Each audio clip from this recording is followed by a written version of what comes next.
Bom, vamos dar início à nossa aula 2, intitulada O Conceito de Dialética em Lukács. Este é o nosso plano de aula. Nós iremos, em primeiro momento, fazer uma apresentação, depois tratar da problemática do livro, levantar alguns questionamentos, apresentar algumas ideias de Mésaros sobre o desenvolvimento do pensamento lucasiano e depois tratar um pouco da crítica, a crítica radical que Mésaros faz ao conceito de dialética em Lukács. É importante que se diga que este longo ensaio, o conceito de dialética em Lukács, ele foi redigido originalmente entre 1967 e 1968. Na época, Mésaros ele residia em Londres e Lukács residia em Budapeste, na Hungria. Este ensaio de Mésaros ele foi redigido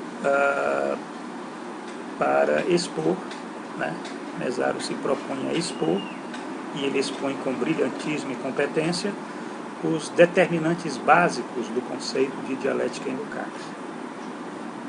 Mas não apenas isso, Mésaros, na verdade, ele neste longo ensaio, ele faz uma crítica radical, uma crítica contundente do pensamento de Lukács. E não faltam expressões contundentes para criticar os limites e a miséria da dialética em Lukács.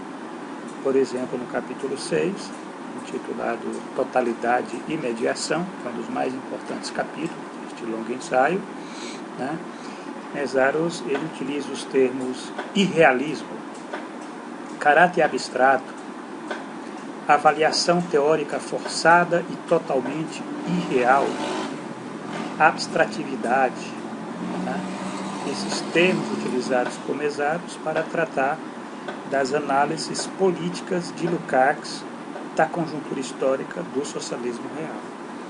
Então, é um texto, eu diria, que se nós formos ler com cuidado, nós iremos perceber uma radicalidade na crítica do conceito de dialética em Lukács.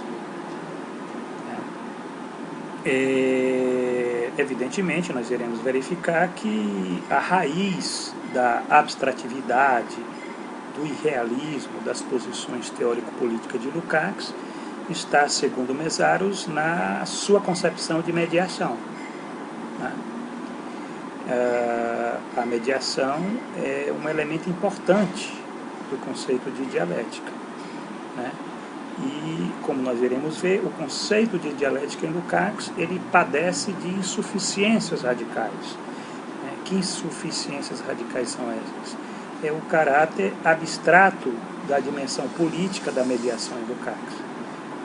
É esse caráter abstrato da dimensão política da mediação em Lukács que explica, por exemplo, o seu irrealismo e a abstratividade na apreensão do desenvolvimento histórico concreto. É o que nós iremos tentar apresentar no decorrer dessa aula.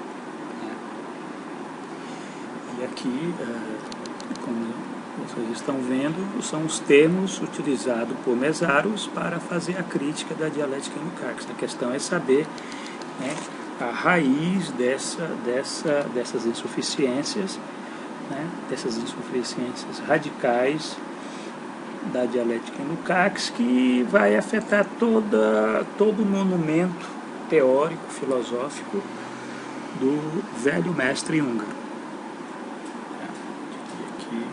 É importante nós sabermos que crítica é essa. Essas insuficiências do conceito de dialética em Lukács, inclusive, elas atingem os princípios básicos da ontologia social de Lukács. É importante dizer que, na época, Lukács ele estava elaborando a sua ontologia do ser social. Na época que Mésaros redigia esse ensaio, Lukács estava elaborando, começando a elaborar a ontologia do ser social, inclusive era o fundamento para uma ética para uma ética marxista. E Mesaros, ele, olha só que coisa curiosa, né? Neste livro, né, o conceito de dialética em Lukács, Mesaros considera a ontologia lukáciana inadequada com respeito às possibilidades de resposta aos nossos problemas práticos. Isso é o que Mesaros diz na conclusão deste longo ensaio, né? Mesaros, ele considera problemáticos alguns elementos da ontologia de Lukács, impregnado desse dualismo, né? Desse dualismo entre ser e dever ser, que ele vai considerar como sendo um traço fundamental, fundante do pensamento lukáciano, né? Uma ideia sintetizadora fundamental do pensamento lukáciano, esse traço, né? Esses elementos de dualismo no pensamento de Lukács, né? Na dialética de Lukács, estão presentes na ontologia social do filósofo húngaro, né? E Mesaros, ele instaura, portanto, neste longo ensaio, um contraponto muito interessante com Lukács. Bom, nós queremos levantar alguns questionamentos a partir destas constatações de Mesaros sobre o conceito de dialética em Lukács, né? E nos perguntemos, e eu diria que esses questionamentos são fundamentais, eu diria que são até os questionamentos que me levaram a estar provocando este mini curso sobre o conceito de dialética em Lukács, né? E é o seguinte: até que ponto os limites de Lukács, apontado por Mesaros, né, abstratividade e realismo, não são os limites do próprio marxismo no século XX, né, e hoje muito mais claros no século XXI.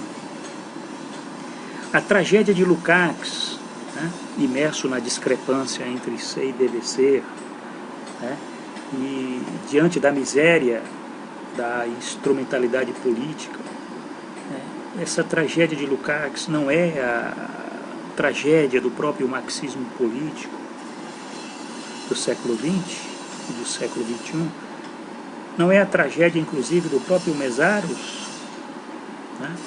Não seria a preocupação com a ética em Lukács a única perspectiva possível diante da miséria da instrumentalidade que identificamos hoje, a instrumentalidade prática, né? Como sendo, inclusive, a barbárie social? Esse esforço lukáciano de um tertium datur, né, entre ser e dever ser, né, esta preocupação com a ética, será que isso não é um esforço digno, né, para esta nova época mundial de barbárie? Uma barbárie social que se caracteriza, por exemplo, pela falência das mediações efetivas, como, por exemplo, a dissolução dos conselhos operários, dos sindicatos, dos partidos.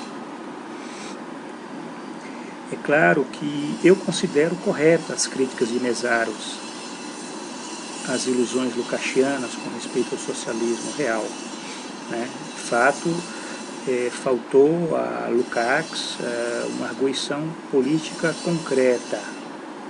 Mas eu tento, de um certo modo, também considerar verdadeiras a ênfase que Lukács dá na dimensão ética.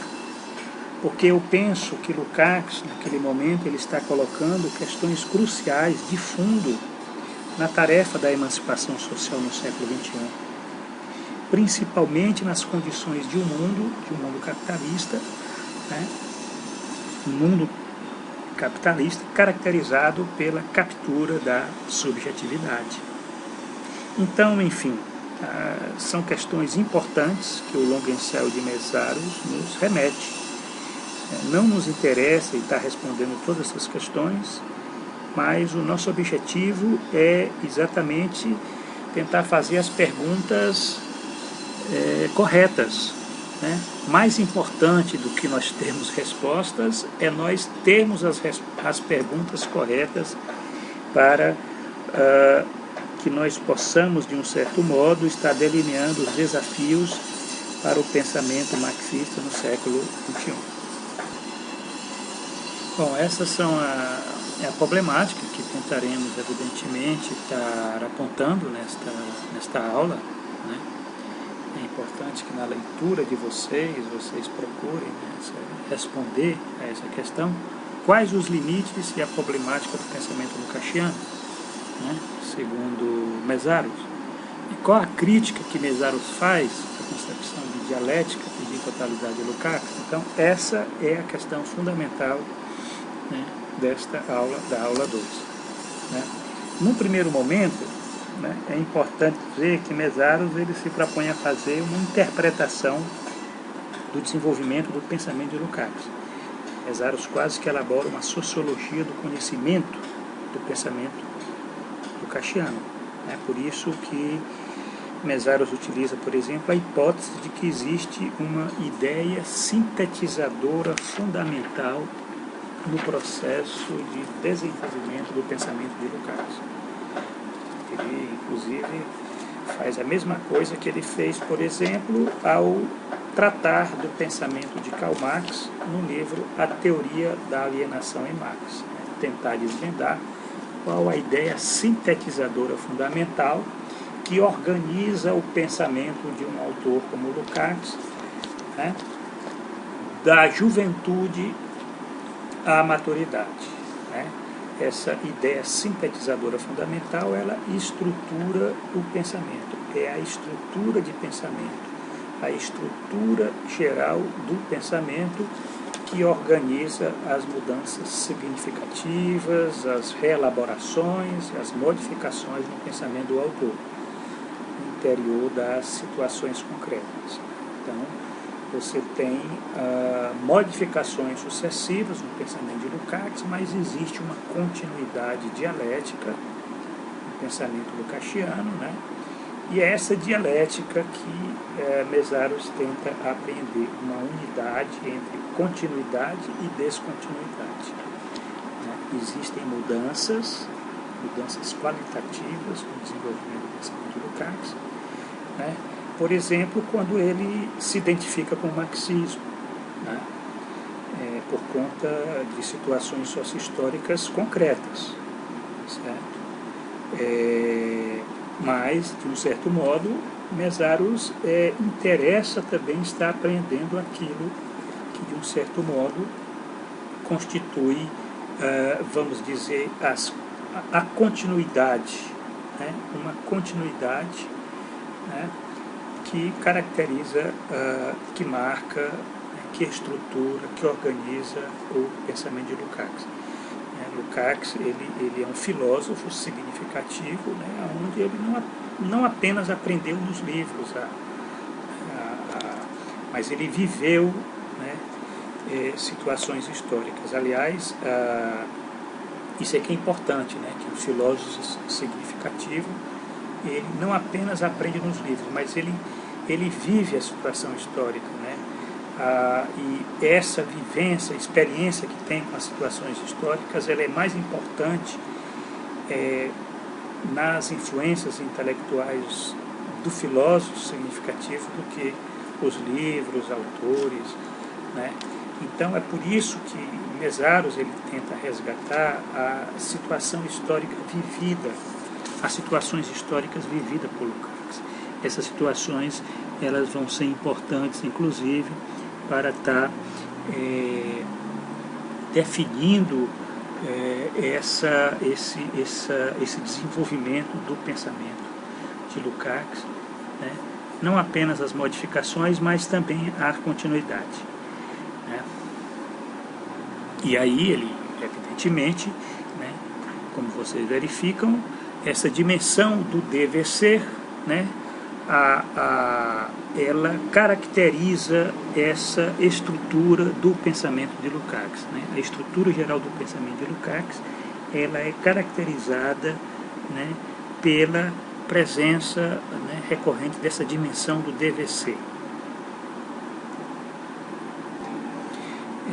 Mésaros, então, uma dimensão fundamental, estruturadora de todo o pensamento de Lukács é a dimensão do dever ser. Evidentemente, nós não iremos nos aprofundar aqui, como Mésaros faz no texto, sobre essas modificações ocorridas entre a trajetória do pensamento de Lukács, desde A Alma e as Formas, que é um livro de juventude, passando pela teoria do romance, até História e Consciência de Classe.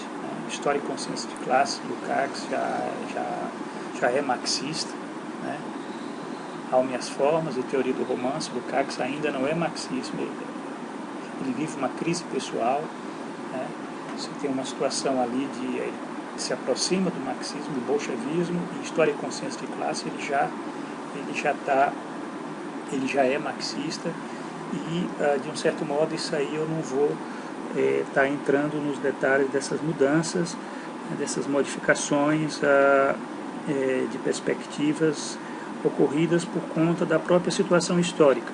Como eu salientei para vocês, é importante nós estarmos acompanhando o pensamento de um autor vinculado a uma situação histórica vivida pelo autor, no caso, pelo Lukács. E isso Mésaros tenta fazer. Mésaros tenta, de um certo modo, na sua interpretação do pensamento lukáciano, está sempre pensando não apenas no desenvolvimento da obra, mas também na situação histórica. E a situação histórica mostra o seguinte, mostra que Lukács ele aprende com a situação histórica, ele tenta dar resposta, mas ele se debate muito nessa questão desse dualismo entre ser e dever ser. E aí é que vem a questão, certo? Qual é a causalidade histórica desse dualismo entre ser e dever ser, que Mésaros identifica como sendo a ideia sintetizadora fundamental do pensamento de Lukács. E talvez isso é que é importante no segundo momento, para que a gente possa estar entendendo a crítica que Mésaros faz à dialética em Lukács. Quer dizer, Mésaros ele parte da seguinte constatação: Lukács ele é um filósofo marxista, um filósofo significativo no século XX, que esteve imerso numa miséria, numa miséria prática, numa miséria política, numa miséria da própria situação histórica vivida. E ele vai salientar primeiro no início da sua trajetória, que é a miséria húngara. É importante entender o que era a Hungria no começo do século XX. Era uma sociedade capitalista, que na periferia daquele sistema, uma sociedade capitalista atrasada, que estava tentando se modernizar ou se ocidentalizar, uma sociedade capitalista ainda muito marcada por forças feudais e burocráticas estatais, certo? Na Hungria você tinha uma monarquia, a monarquia austro-húngara, e era uma sociedade que vivia numa profunda crise da ordem social, e essa crise da sociedade húngara, ela, num certo momento, ela passa a se compor com uma profunda crise também da ordem social capitalista numa escala mundial. Então você tem, de um certo modo, uma época de crise. A crise pessoal do jovem Lukács é a crise do mundo onde ele vive, daquela crise, daquela época histórica mundial. Ao mesmo tempo que você tinha na situação húngara uma série de contradições, e você tinha ao mesmo tempo uma situação de miséria no sentido das próprias forças do dinamismo social, a imobilidade conservadora, a inércia, a impotência daqueles intelectuais, certo?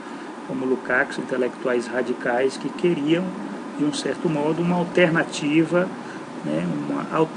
radical àquela crise da ordem, da sociedade húngara, ou da sociedade europeia. Lukács, ele de um certo modo, vivia numa situação de completo dualismo, porque se por um lado você tinha a imobilidade, a impotência social, porque inclusive você não tinha perspectivas de transformação, né? Você não tinha sujeitos dessa transformação, né? Você não tinha instrumentalidades práticas, você não tinha mediação concreta para a transformação da sociedade húngara, né? Ao mesmo tempo, você tinha, por outro lado, uma série de perspectivas, né, de sonhos, de anseios, né, de ideais defendidos por Lukács, né? Então se tinha uma dimensão dramática, né?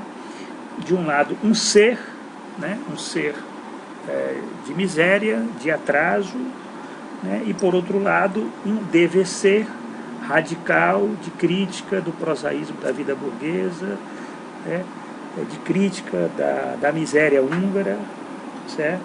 Que de um certo modo caracterizou muito o pensamento lukácsiano, né?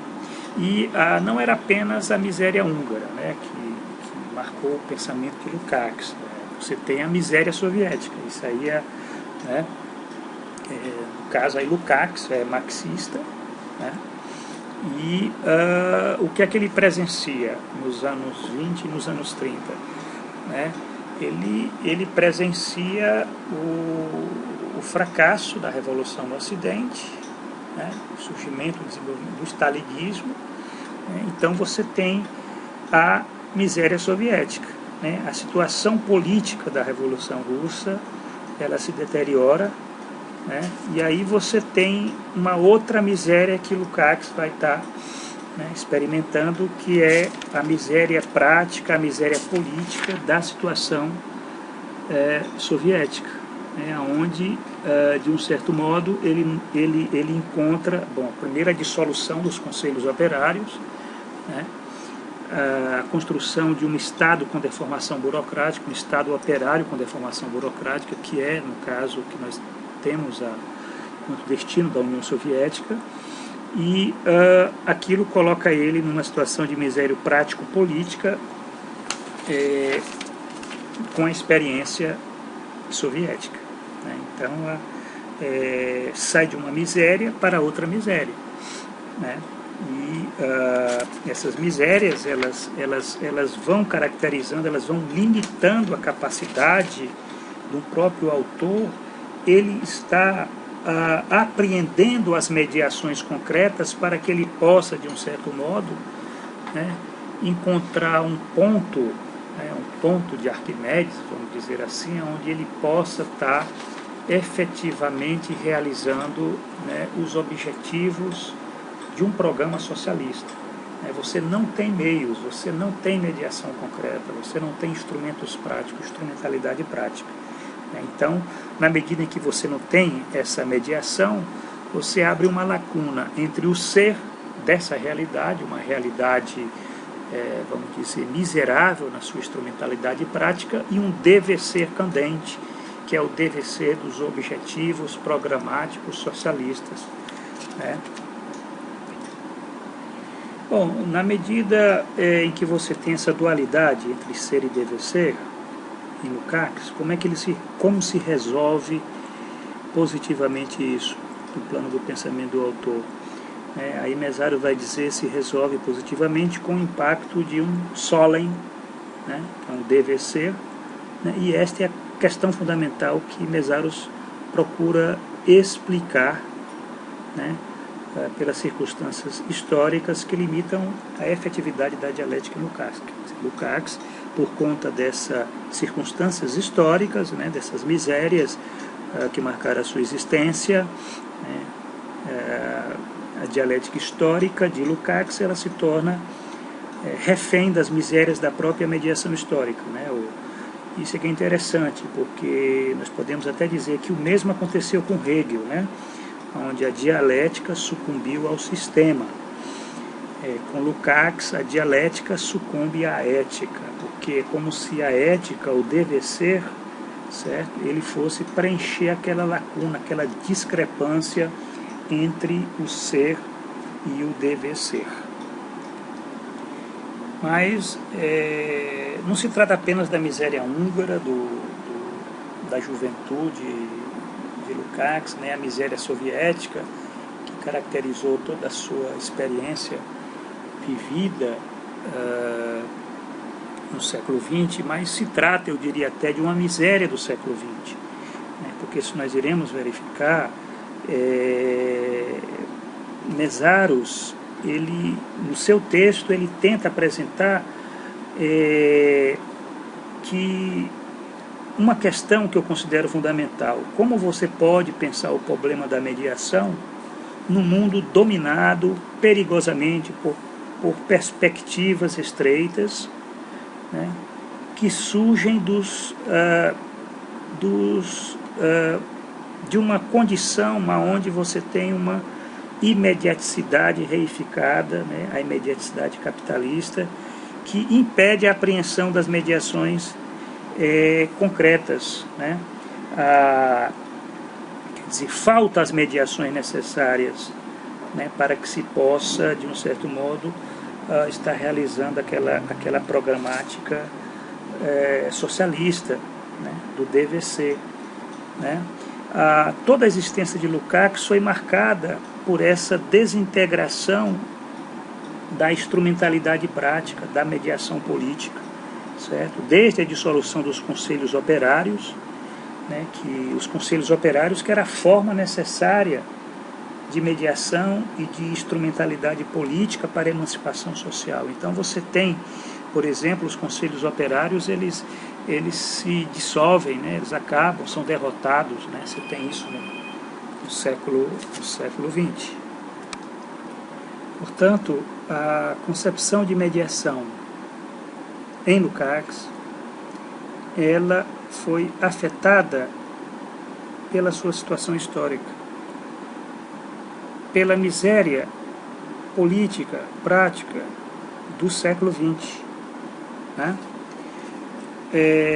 Que se caracterizou pelos intricados problemas da mediação, pela desintegração prática de todas as formas de mediação política eficaz, desde os conselhos operários até os sindicatos e mesmo o partido. Eu diria que a questão da crise do partido, né, dos partidos comunistas, dos partidos socialistas, a desintegração desses partidos nos últimos 20 anos, certo? A miséria desses partidos nos últimos 20 anos é parte desta miséria do século XX. Né? Isso coloca problemas seríssimos para a questão da mediação concreta, né? Da instrumentalidade afetiva, da mediação necessária para a realização das perspectivas políticas e da universalidade de um programa socialista. Então, eu diria que é por isso que eu digo que a miséria de Lukács é a miséria do marxismo do século XX, inclusive do próprio Mészáros, né? Porque essa contradição entre a imediaticidade limitada das perspectivas políticas e a universalidade de um programa socialista, ela de um certo modo, atinge hoje todos os intelectuais, né, os marxistas, né? E, evidentemente, que Lukács ele vai preencher essa lacuna, né, segundo Mészáros, né, com o dever ser, com a ética. Mas é interessante que, vejam bem, a problemática da dialética em Lukács, e não apenas em Lukács, né? Quer dizer, esse circuito, vamos dizer, lógico, ontológico, que se dá entre imediaticidade, totalidade, mediação e superação, né? Na verdade, se você... uma totalidade sem mediação não é totalidade, não é uma totalidade concreta, né? Agora, sem mediação concreta, você não tem a superação. Tá? Então, este é o problema da dialética no século XX. Né? Não é apenas o problema da dialética em Lukács, né? É o problema de toda a dialética, é o problema da superação, né? Do Aufhebung. Né? Mésaros observa como os intermediários políticos e as garantias instrumentais estão ausentes, a lacuna entre a imediaticidade das realidades sociopolíticas e o programa geral do marxismo tem de ser preenchido pela atribuição do papel de mediação à ética. Né? Essa questão, isso é que Mésaros critica, certo? Que essa lacuna ela é preenchida pela atribuição do papel de mediação à ética. A ética e não a política, e não aquela dimensão, vamos dizer, política propriamente dita, né? Uma mediação concreta, certo? Quer dizer, em Lukács, essa dimensão da mediação política está colocada de forma abstrata. Né? É por isso que, nesse caso, né, deforma o próprio conceito de mediação. Né? E com impacto em toda a obra lukáciana, como sendo, inclusive, a ontologia. A ontologia do ser social, Lukács, ele desenvolve uma concepção de uma causalidade dupla. Né? Por um lado, você tem uma causalidade que funciona como causas espontâneas, certo? E por outro lado, você tem uma causalidade em que as conexões causais elas são postas em movimento de uma maneira bem específica pela iniciativa teleológica, quer dizer, pela a iniciativa de um sujeito, certo? De um homem individual, né?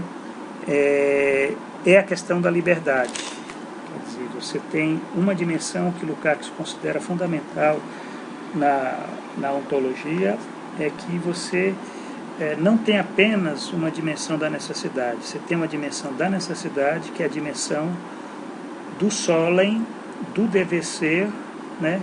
Onde um sujeito, ele, na medida em que ele compreende, pouco a pouco, como é que ele deve viver, né? Ele intervém nesse processo, nessa conexão causal, né? E, de um certo modo, põe em movimento outras cadeias causais, né, que vão ter um impacto na própria realidade, certo? Então, quer dizer, Lukács, ele, de um certo modo, na base da sua ontologia, você tem a presença não apenas, né, de um ser, né, da causalidade, da necessidade, mas a presença do solem, que é a dimensão da liberdade, da teleologia, da intervenção de um sujeito, né, que seria, no caso, os intelectuais. Só que essa dimensão da responsabilidade moral dos intelectuais, na concepção de Mésaros, ela é uma dimensão abstrata, né? É um caráter abstrato da dimensão política da concepção de mediação, né, que se reduz meramente à esfera ideológica. Né? Então, na verdade, não é uma mediação. Né? Tem até uma passagem aqui do livro que ele diz: mediar sai and solem, né? Mediar ser e dever ser por meio de um outro solem, por meio de um outro dever ser, equivale a não mediar, certo? Quer dizer, enfim, né? Mésaros constata que o problema da dialética em Lukács é o problema da abstratividade da mediação política, certo? Agora, ele reconhece esse problema, ele explica esse problema pela situação histórica, né? Então, se é a situação histórica que, de um certo modo, abre essa problemática na dialética em Lukács, certo? Essa situação histórica, ela, de fato, é comum não apenas a Lukács, principalmente se nós considerarmos não apenas em termos de miséria húngara ou miséria soviética, da experiência vivida de Lukács, mas é a miséria hoje de todos aqueles que, de um certo modo, colocam, né, o dever ser do socialismo, né, a perspectiva universal do socialismo, né? Quer dizer, hoje você tem efetivamente uma crise das forças mediadoras da emancipação social, né? Aquilo que nós já salientamos, né? Por conta dessa desintegração prática de todas as formas de mediação política eficaz no século XX, né? Começando pelos conselhos operários, depois pelos sindicatos e hoje pelo partido, certo? Então isso aí você de fato coloca problema seríssimo para você estar pensando, né, a dialética. A dialética, não apenas em Lukács, mas hoje em qualquer outro intelectual marxista. Quer dizer, não adianta apenas você fazer uma clarificação ideológica, certo? Não adianta apenas você estar apelando para a responsabilidade moral dos intelectuais, certo? Se não houver efetivamente essa mediação política, essa instrumentalidade prática, certo? Se não houver aquilo que, de um certo modo, seria uma mediação política eficaz, certo?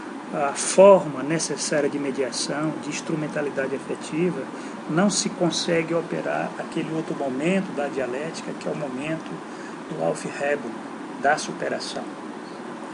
Então, na verdade, você tem um complexo de categorias que constitui a dialética, que elas são afetadas pela situação histórica. A dialética não é meramente aquilo que está na cabeça do intelectual, mas ela é a forma de ser do real histórico, né? E é isso que é importante, que nós temos que estar aprendendo. Eu diria que a crítica que o Mésaros faz a Lukács, ela, na verdade, ela se estende não apenas a Lukács, mas a todos os intelectuais marxistas, inclusive o próprio Mésaros. E essa é a questão que eu queria estar concluindo. Essa é a pergunta fundamental, a problemática fundamental dessa aula 2, que a aula 2 foi meramente para pontuar essas questões, muito por cima, para provocar reflexão, né? E essa é a questão que eu coloco para vocês, né? Não é uma pergunta de resposta fácil. Aliás, é mais importante do que você ter resposta é você saber fazer a pergunta correta. E a pergunta correta é essa: em que medida a tragédia pessoal do teórico Lukács, no século XX, é exemplo histórico da tragédia dos marxistas hoje, né, nas condições da dinâmica histórico-cultural do capitalismo do século XXI, que não apenas corroeu as condições para a constituição de sujeitos culturalmente ricos, mas também debilitou os efetivos instrumentos de mediação entre a faticidade histórica posta pelo desenvolvimento social do capitalismo global e os objetivos últimos do socialismo. Enfim, nós prosseguiremos com essa discussão nas próximas aulas. Eu diria que as questões que eu coloquei na aula 2, elas vão estar persistindo, né, ao discutirmos aquelas partes do Para Além do Capital, né, porque o que me instigou a colocar esse mini curso foi mais para provocar esse tipo de reflexão, que é uma reflexão de crítica e autocrítica dos marxistas, no caso dos marxistas no Brasil, né, que eles estão, de um certo modo, presos nesse emaranhado, nessa discrepância entre o ser e dever ser, né, entre uma miséria brasileira, onde você não tem uma instrumentalidade prática, né, a mediação política necessária para que você possa estar, de um certo modo, efetivando aquele programa de emancipação social, o socialismo, né, poder popular, tudo aquilo que se coloca. Quer dizer, é necessário que nós tenhamos consciência dessa problemática para que nós possamos, de fato, fazermos a crítica do capital no século XXI. Obrigado, e eu vou preparar um vídeo especial só para responder os questionamentos colocados pelos alunos no fórum de discussão, certo? Então, meu próximo vídeo, que vai sair daqui a alguns dias, são as minhas respostas a esses questionamentos colocados pelos alunos no fórum de discussão. Então, continue colocando questões no fórum de discussão. Obrigado.